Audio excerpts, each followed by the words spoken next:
Road మీద ఆపుతారు మీరు వేసుకునే డ్రెస్ చూడని చెప్తారా మీకు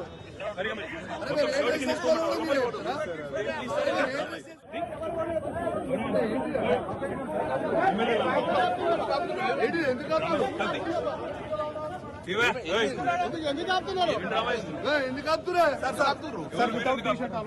ఎవరు చెప్పారు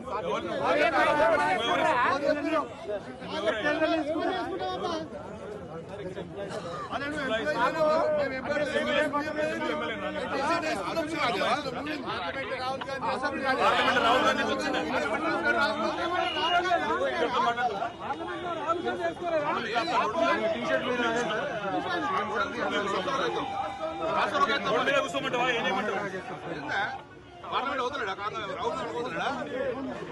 రోడ్ మీద ఆపుతారు మీరు వేసుకునే డ్రెస్ చూడని చెప్తారా మీకు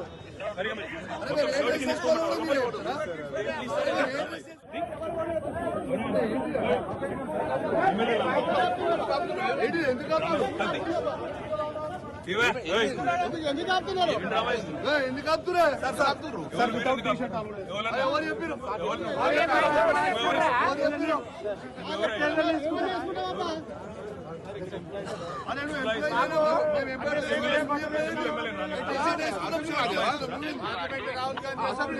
రాహుల్ గాంధీ వచ్చిందా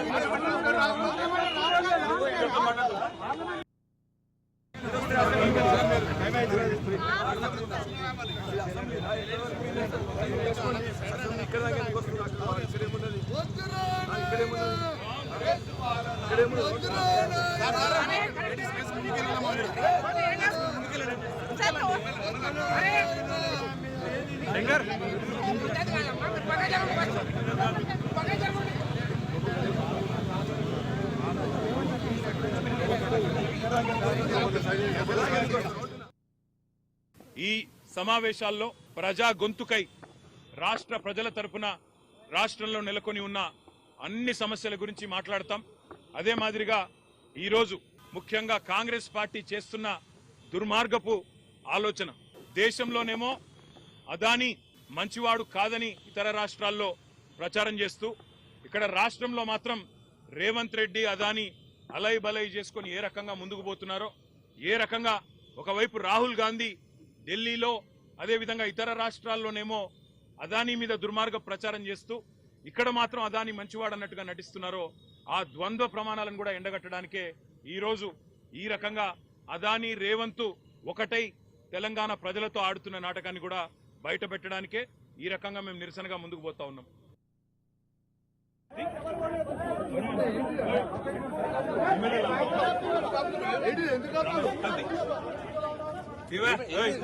ఎందుకు ఆపుతున్నా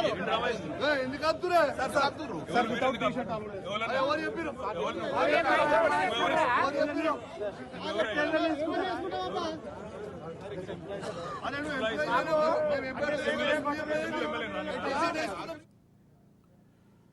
తెలంగాణ అసెంబ్లీ వద్ద ఉధృత పరిస్థితి తలెత్తింది. బీఆర్ఎస్ ఎమ్మెల్యేలు ఎమ్మెల్సీలను భద్రతా సిబ్బంది అడ్డుకున్నారు. రేవంత్ రెడ్డి ఆదాని బాయ్ బాయ్ అన్న టీషర్ట్స్ వేసుకున్నారు బీఆర్ఎస్ ఎమ్మెల్యేలను గేటు వద్దే భద్రతా సిబ్బంది అడ్డుకున్నారు.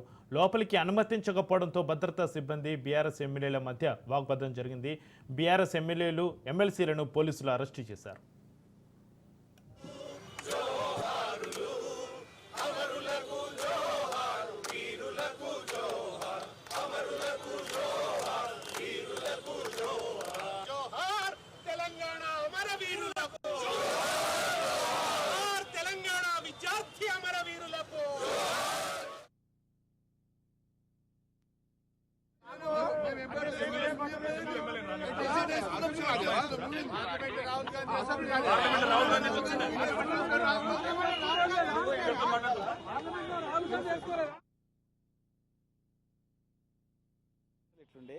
ఇన్ ఫ్యూచర్ మరి ఏమైపోతుంది తెలంగాణ అనేది కూడా వాళ్ళందరూ కూడా గమనిస్తారు.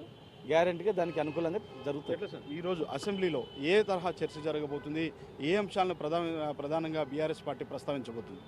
ప్రధానంగా రైతుల సమస్య, పేద బడుగు బలహీన వర్గాల సమస్య, అట్టడుగు వర్గాల సమస్య, విద్యార్థుల సమస్య, అలాంటి సమస్యలన్నీ కూడా పరిశీలిస్తాం.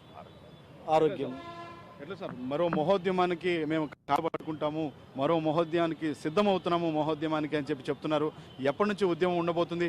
మరో పక్కన పాదయాత్ర కూడా బీఆర్ఎస్ పార్టీ నేతలు అందరూ కూడా రాబోతున్నారు ప్రజల్లోకి అనేటువంటిది కూడా తెలుస్తూ ఉంది. ఎట్లా ఉండబోతుంది సార్? ప్రజలు చాలా ఆక్రోషంగా ఉన్నారు, చాలా ఆవేశంగా ఉన్నారు, పోగొట్టుకుంటాం కదా అనే బాధలు ఉన్నారు. అయ్యో ఇంత పని అయిపోయా అనేటువంటి ఆలోచనలో ఉన్నారు. ఏం చేద్దాం అబ్బా, ఇంకా 4 సంవత్సరాలు వెయిట్ చేయాలి, ఎట్లా వెయిట్ చేయాలనేటువంటి దానిలో కూడా ఉన్నారు. ఇంకా ఎట్లా వెయిట్ చేయాలి మేమంతా కనుక గ్యారంటీగా తిరుగుబాటు అనేది వస్తుంది, పెద్ద ఎత్తున ఉద్యమాలు అంటే వస్తుంది. సో మొత్తంగా చూస్తున్నాం కదా, ఖచ్చితంగా తిరుగుబాటు అనేటువంటిది వస్తుంది. డెఫినెట్గా మరో మహోద్యమం రాబోతుంది త్వరలోనే. కాంగ్రెస్ పార్టీ లాగా అంటే మేము బీఆర్ఎస్ పార్టీ 10 సంవత్సరాల కాలంలో ఖచ్చితంగా ఇచ్చినటువంటి హామీలు ఏవైతున్నాయో వాటన్ని కూడా ఆ మాట తప్పకుండా నెరవేర్చింది. కానీ కాంగ్రెస్ పార్టీ మాట ఇచ్చి మోసం చేసింది ప్రజల్ని. సో ప్రజల పక్షాన మేము నిలబడి పోరాడబోతున్నామని చెప్తున్నారు శ్రీనివాస్ గౌడ్. ఇది మాజీ మంత్రి శ్రీనివాస్ గౌడ్తో face to face video journalist భరత్తో Teja Raj news gun park దగ్గర నుంచి.